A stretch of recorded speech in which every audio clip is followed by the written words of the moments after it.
দর্শক, আপনারা দেখতেই পাচ্ছেন আমি এই মুহূর্তে শরীয়তপুর নড়িয়া উপজেলার চাকদো বাজারে অবস্থিত আছি এবং আমার পিছনে আপনারা দেখতেই পাচ্ছেন যে আইন শৃঙ্খলার বাহিনীর একটি পিকআপ, যে পুলিশের গাড়ি সেটা আছে। তবে আমরা এখানে আসার আগে যতটুকু জানতে পেরেছি, এই চাকদো বাজারে কিন্তু একটি ককটেল বিস্ফোরণের ঘটনা ঘটেছে এবং সেই ঘটনাতে কেন্দ্র করে কিন্তু এ এলাকার একটি টানটান উত্তেজনা অবস্থানে আছে। সেই অবস্থান থেকে কিন্তু আমি সরাসরি আপনাদেরকে দেখানোর চেষ্টা করছি। আপনারা দেখতেই পাচ্ছেন এই মুহূর্তে কিন্তু আইন শৃঙ্খলার বাহিনীর যারা সদস্যরা নড়িয়া থানার তারা এসেছেন এবং তারা এসে এখানকার ককটেল, দুইটি ককটেলের ভিতরে একটি ককটেল কিন্তু বিস্ফোরণ হয়েছে এবং আরেকটি ককটেল অক্ষত অবস্থায় ছিল, সেই ককটেলটি কিন্তু তারা উদ্ধার করতে সক্ষম হয়েছেন এবং সেখান থেকে কিন্তু আমি সরাসরি আপনাদেরকে দেখানোর চেষ্টা করছি। আপনি দেখতেই পাচ্ছেন এখানে একটি বিএনপির ক্লাব, শহীদ জিয়া স্মৃতি সংসদ, ভূমকড়া ইউনিয়ন কার্যালয়, সেই চাকদো বাজার থেকে কিন্তু আমি সরাসরি আপনাদেরকে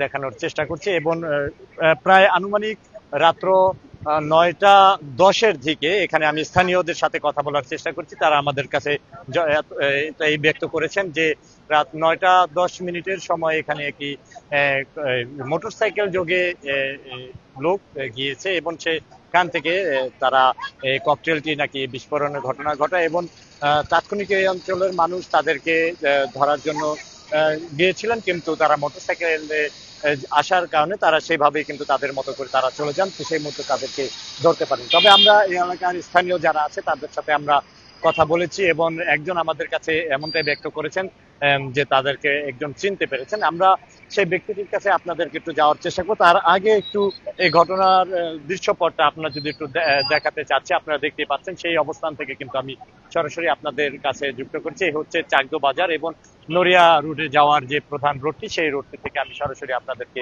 দেখানোর চেষ্টা করছি। আপনারা সেই জায়গাতে আপনি দেখতেই পাচ্ছেন যে সে অবস্থান থেকে এখন কিন্তু আইন শৃঙ্খলার বাহিনী ইতিমধ্যে চলে গেছেন এই ককটেল বিস্ফোরণের যে ঘটনা সেই স্থান থেকে। কিন্তু তবে সেখান থেকে যদি আমি আপনাদেরকে দেখানোর চেষ্টা করি যে চাকদোর যে বর্তমান পরিস্থিতি আপনি দেখতে পাচ্ছেন, এই অঞ্চলের মানুষ কিন্তু এখানে সচরাচর আছেন, তারা একটি আতঙ্ক বিরাজের মধ্যে অবস্থানে আছেন। তবে এখানকার যে স্থানীয় বাসিন্দা তাদের কাছ থেকে যতটুকু জানার, এখানে কোনো হতাহতের ঘটনা ঘটেনি। সে অবস্থান থেকে কিন্তু একটি ককটেল অক্ষত অবস্থায় ছিল এবং আরেকটি ককটেলের কিন্তু বিস্ফোরণ ঘটেছে।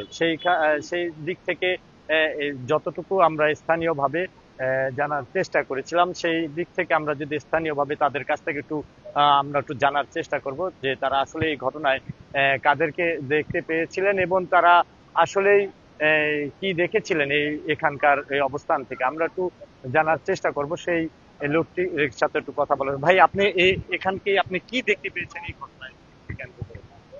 আমাকে ফোন দেওয়া হয়েছে যে ক্লাবের সামনে ককটেল ফুটানো হয়েছে, একটা ফুটছে এবং আরেকটা এখানে ছিল, ফুটে নাই। আমি এটাই এসে দেখছি। আর ওই অন্ধকার কোণার থেকে যে ধারণা করা হয়েছে যে কোণার থেকে জানি দেখা না যায়, ওই কোণার থেকে মারা হয়েছে দুইটা, একটা ফুটছে এখানে, আরেকটা ফুটছে, আরেকটা এখানে ছিল, এটা ফুটে নাই। এই ঘটনা কি কেউ হতাহত হয়েছে আপনি না, এমন কেউ হতাহত হয় নাই। সবাই মানে সাইডে ছিল নামাজের টাইমে, মানে মানে নির্জুম টাইমে কাজটা করা হয়েছে। তখন যখন ক্লাবে কোনো লোক ছিল না, আমাদের হয়তো পোলাপেন ভিতরে ছিল, মানে যখন করছে জিনিসটা দেখ কেউ ছিল না, ঠিক আছে। তো এখানে ঠান্ডা ছিল পরিবেশ, এই কারণ এই সময় মানে এই ঘটনাটা ঘটাইছে। ধন্যবাদ আপনাকে। দর্শক, আমরা আরেকজন সাথে একটু কথা বলার চেষ্টা করবো এই ঘটনাকে কেন্দ্র করে। আসলে তারা কি দেখেছিল এখানে এই যে যখন এই ককটেল বিস্ফোরণের ঘটনাটি ঘটে? আপনি তো যখন ককটেল বিস্ফোরণের ঘটনাটি ঘটে তখন কি আপনি এখানে আপনার এই ক্লাবের সামনে আপনি উপস্থিত ছিলেন?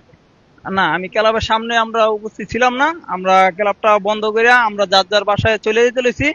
তো আমাদের ভাইবেরা তো কিছু ওদিকে চলে গেছে, আর আমি ব্রিজের ওই কোনায়, আমার বাসা হলো ওদিকে, আমার হলো ব্রিজের কোনা দিয়ে যাইতে হয়, তাই আমি ওই ব্রিজের কোনায় গেছি মতন।